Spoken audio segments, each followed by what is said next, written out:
ẹnikẹ́ni tó ń wá ìfarapa rẹ, ẹnikẹ́ni tó ń wá ìṣubú rẹ, ẹnikẹ́ni tó ń ro bí irú ọ, ẹnikẹ́ni tó ń ro ìkàárù ọ, ó Olúwa máa dààmú wọn, Olúwa máa dààmú wọn, Olúwa ó dààmú wọn, Olúwa ó dààmú wọn, Olúwa ó dààmú wọn, Olúwa ó dààmú wọn, Olúwa ó dààmú wọn, Olúwa ó dààmú wọn, Olúwa ó dààmú wọn, Olúwa ó dààmú wọn, Olúwa ó dààmú wọn, Olúwa ó dààmú wọn, Olúwa ó dààmú wọn, Olúwa ó dààmú wọn. Bàbá dójú tì wọ́n, bàbá dójú tì wọ́n, ẹnikẹ́ni tó fẹ́ kójú ó tì mí, bàbá dójú tì wọ́n, ọ̀rọ̀ rẹ ló wí bẹ́ẹ̀. Isaiah 50:7 torí pé Olúwa Jèhófà yóò ràn mí lọ́wọ́, torí náà èmi kì yóò dààmú, torí náà mo ṣe gbé ojú mi lórí bí òkúta tó lè mí sì mọ̀ pé ojú kì yóò tì mí. Ẹni bàbá ẹ dójú tì wọ́n, ẹni tó fẹ́ kójú ó tì mí, ẹni bàbá ẹ dójú tì wọ́n, ẹni fẹ́ kójú ó tì mí. Psalm 70 ni mo ní kẹ̀kà, Psalm 70 verse 1 and 2 lẹ́ máa kà. Most especially verse 2, ẹ pín lẹ́ẹ̀mejì, God bless you. Most especially verse 2 tó ní kí ojú kí ó tì wọ́n, kí ó tì àwọn tí ń wá ọkàn mi, kí wọn kí ó sì dààmú, kí wọn kí ó sì padà sẹ́yìn, kí á sì dààmú àwọn tí ń wá ìfarapa mi. Ọ̀gá ṣọ́wà àṣàmì, ẹnikẹ́ni tó gbé ọwọ́ ẹ̀ sókè láti nà ọ́ lẹ́gba lóṣù yìí, wọ́n máa fi ọwọ́ ara wọn ṣera wọn.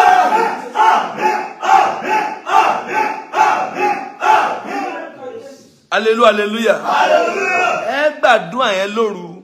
Mo gba Ọlọ́run gbọ́ nínú àdúrà yìí pé yóò gbà. Gbogbo èyí tí ẹ gba Ọlọ́run gbọ́ pẹ̀lú mi, ẹ kí hallelujah ńlá. Ọjọ́ gbogbo ni fún àdúrà, ọjọ́ kan ni fún ìdáhùn. Psalm 70 verse 2 rather. Psalm 70 verse 1 lẹ́tì kà. Verse 1 yẹn ní Olúwa yára gbà mí. Ọlọ́run yára gbà mí. Yára láti ràn mí lọ́wọ́. Verse 2 ẹ̀ wá ní kí ojú kí ó ti àwọn kan wá ọkàn rẹ, wọ́n bọ̀, àwọn kan wá ọkàn rẹ, ojú gbọ́dọ̀ tì wọ́n, àwọn kan wá ẹ̀mí rẹ, kí ojú kó gbọ́dọ̀ tì wọ́n.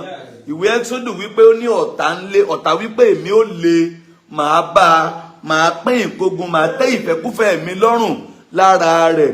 So in tí ọ̀tá ń sọ yàtọ̀ sí téèyàn ń sọ, èrò ọ̀tá yàtọ̀ sí èrò Ọlọ́run. Bíbélì pé olè náà kò wá bí kò ṣe láti wá jalè, láti wá pa àti láti wá parun. Ó ní ṣùgbọ́n èmi wá láti wá gba aráyé là. Ẹnìkan sàmí, ẹni tó sọ̀rọ̀ ẹ̀ di olè, òkùnkùn tó sọ̀rọ̀ ẹ̀ di olè, àjẹ́ tó sọ̀rọ̀ ẹ̀ di olè, òkùnkùn tó sọ̀rọ̀ ẹ̀ di olè, tó ń jà ọ́ lólè ara lólè ẹ̀mí, tó ń kó ọ lógo lọ lóru àti lójú ayé. Mo rán àṣẹ jáde lórúkọ Jésù, iná mọ́ wọn báyìí. Iná máa mọ́ wọn báyìí. Orúkọ Olúwa ilé ìṣọ́ agbára ni. Olódodo nìkan ló sáwọbẹ̀ torí ìyè. Olódodo ni o ló sáwọbẹ̀ torí ìyè.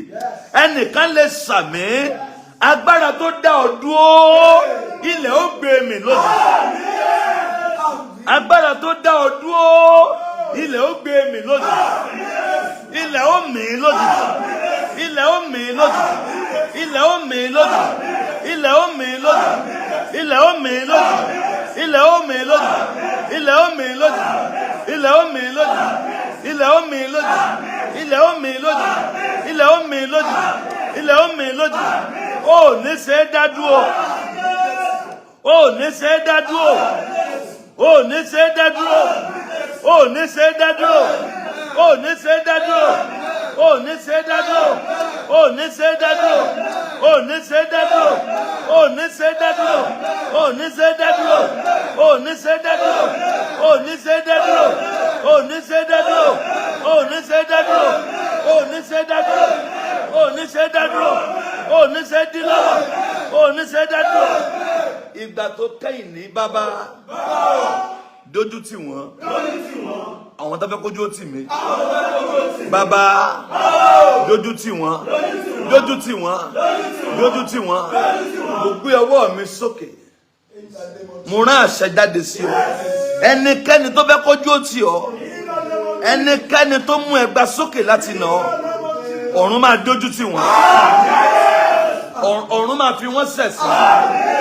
Ọ̀run máa fi wọ́n ṣẹ̀sín. Ọ̀run ó fi wọ́n ṣẹ̀sín. Ọ̀run ó fi wọ́n ṣẹ̀sín. Ìwọ máa rí àánú gbà. Ìwọ rí àánú gbà. Ẹ pín àdúrà ilé méje torí àdúrà yìí máa gbà. Ẹ pín ilé méje. Ẹ ka sáàmù yẹn ní alẹ́ yìí, Psalm 70 verse 2. Ẹ kà nígbà méje. Kẹ́ ẹ gbàdúrà ní aago kan.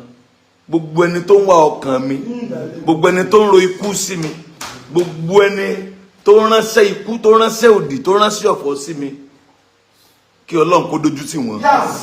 Wá dẹ̀ di aago 6 ìrọ̀lẹ́ ọ̀la, màá tún pàdé yín nípa orí ọ̀fẹ́ Jésù, màá tún gbàdúrà fún yín ní aago 6 ní ìrọ̀lẹ́ ọ̀la. Mo rán àṣẹ jáde, ò ní wà bákan náà. Àṣẹ tí ń gbé ní sókè, tí èèyàn kì í fi jábọ́ mọ́. Bẹ́ẹ̀ bá ṣàmì, àṣẹ yẹn máa wá ọ rí. Àṣẹ yẹn máa wá ọ rí. Àṣẹ yẹn máa wá ọ rí. Àṣẹ yẹn máa wá ọ rí.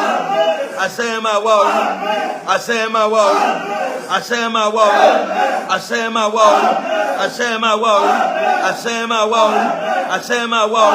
Àṣẹ yẹn máa wá ọ rí. Àṣẹ yẹn máa wá ọ rí. Àṣẹ yẹn máa wá ọ rí.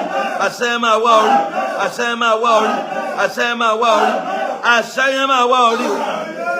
Àṣẹ yẹn máa wá ọ rí o. Ó ní wà bákan náà. Ìlérí ṣẹ mọ́ ọ lára. Ìlérí ṣẹ mọ́ ọ lára.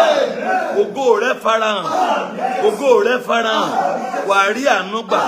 Ó ní wà bákan náà. Ògo ni fún Jésù. Jésù Olúwa wa. Màá gbàdúrà fún àwọn èèyàn lálẹ́ yìí via WhatsApp. Please don't be scammed. Tó bá ti chat wọn, tó bá ti ń béèrè owó lọ́wọ́ ẹ̀, kì í ṣe Agbala Gabriel. Both Instagram, both TikTok, both YouTube, both Facebook, anywhere tó bá ti ń message fúnra wọn, tán ti ń béèrè owó, tán ti ní kó lọ sow seed, please, it is not Agbala Gabriel. Kì í ṣàwa. Tán bá ti sọ pé lọ sow seed, kì í ṣàwa. Tán bá ti lọ ṣàgbọ́dọ̀ ṣe nǹkan kankan, kì í ṣàwa. WhatsApp number kan ṣoṣo tí a fi ń pray fún yín, 07054900751 07054900751. Ibẹ̀ ni màá ti gbàdúrà fún ọ̀gọ̀rọ̀ èèyàn lálẹ́ yìí. Lè máa drop prayer request síbẹ̀, lè lè pò wọlé mbẹ̀ láti gbàdúrà fún yín. Ẹ follow YouTube, ẹ follow new YouTube channel wa. Wọ́n ti screenshot ẹ̀. So ẹ dẹ̀ máa rí page kan ní Facebook, Agbala Gabriel Charity Foundation. Ibẹ̀ ni ọ̀rọ̀ foundation máa lọ. Ibi is strictly for prayer. So Agbala Gabriel Charity Foundation, if we let me read anything about charity, about our foundation, ẹ dẹ̀ rí ọwọ́ Ọlọ́run.